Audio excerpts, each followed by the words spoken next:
astronauts of the past 45 years have all returned to Earth, struggling to convey the enormity of what they have discovered, and with their perceptions clearly changed.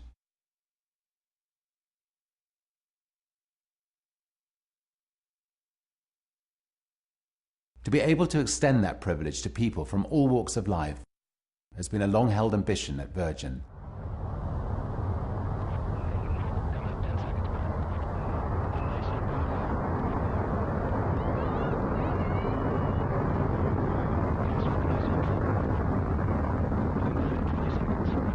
The important thing about today's accomplishment is this is not an end, it's just a very good beginning. Well, hello, I'm Richard Branson. We've been fortunate enough to have achieved some pretty extraordinary things at Virgin over the years, but perhaps none quite as amazing as what you'll see in the next few minutes.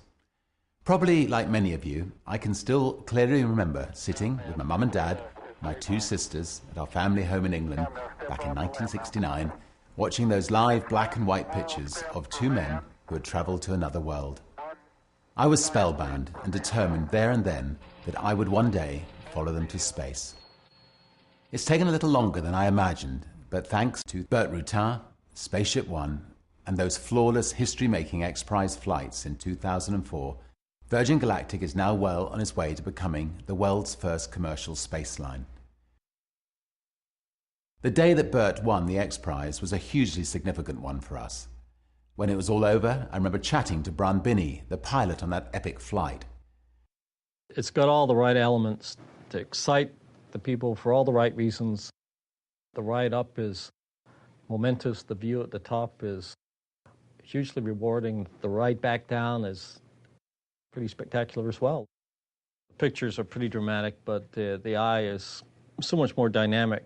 You combine that with the other things going on, the weightlessness, it's pretty wonderful.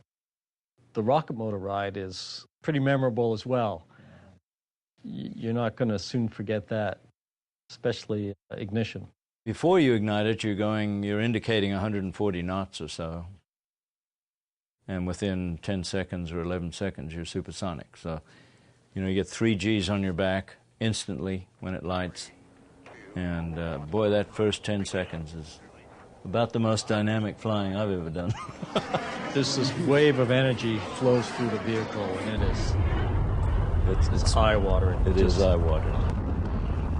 When you look out the window and you see the curvature of the Earth, and you can see the edge, along the edge of the Earth, you can see this thin blue line that is the atmosphere, and the colors and the textures on the ground, and it's a mind-blowing thing to see. It really is. I mean, I'm sure everybody who's been in the shuttle or on the space station knows the same thing, but I'd never seen that before, and it really, really was a remarkable experience.